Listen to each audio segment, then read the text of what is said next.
Welcome to Niharika kitchen. ఈరోజు మన recipe వచ్చేసి సల్ల సాంబార్ అండి. మన ఇంట్లో పుల్లగా అయిన పెరుగు ఏం చేయాలో అర్థం కానప్పుడు ఇలా పెరుగులో మనం చల్లలాగా చిలుపుకొని 2 టేబుల్ స్పూన్ల శనగపిండి వేయాలండి.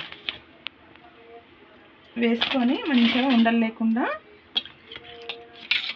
కలపాలండి.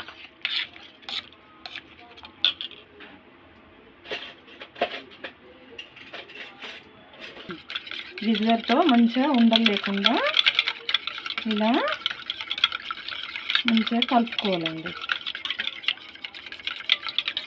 ఇలా కలిపామండి. ఇది ఇప్పుడు పక్కన పెట్టేసి ఒక గిన్నె పెట్టుకొని దాంట్లో 2 టేబుల్ స్పూన్ల ఆయిల్ వేసి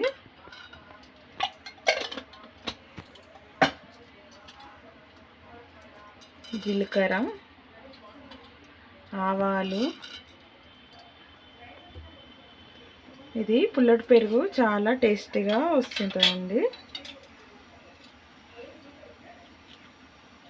మన ఇంట్లో సొరకాయ ముక్కలు, బెండకాయ ముక్కలు చిన్నవిగా తరిగి ఇలా ఏమున్నా పర్వాలేదండి వేసుకోవచ్చు. నేను బెండకాయ ముక్కలు వేస్తున్నానండి. అలాగే ఉల్లిపాయ,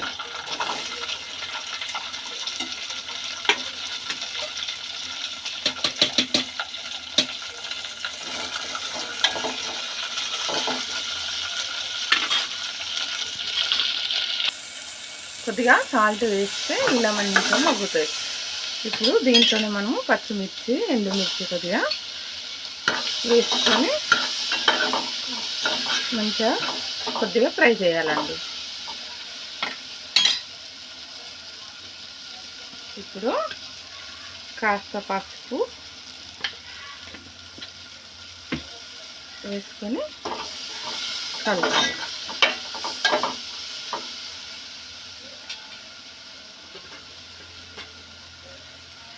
కరివేపాకు, కొత్తిమీర వేయాలండి.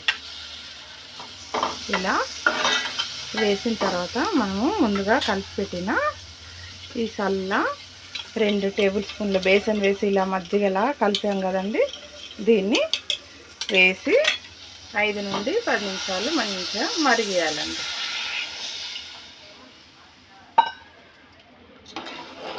దీనికి తగినంత 1 టేబుల్ స్పూను సాల్ట్ అండి. దీంట్లోనే మనము కొద్దిగా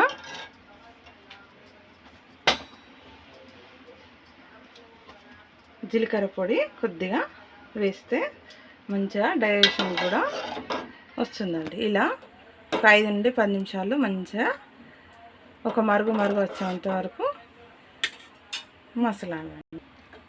ఇలా మంచిగా ఈ కన్సిస్టెన్సీ వచ్చే వరకు మంచిగా మగ్గించుకోవాలండి. ఇప్పుడు వేడి వేడి సల్ల సాంబార్ రెడీ అండి. అంతేనండి. టేస్ట్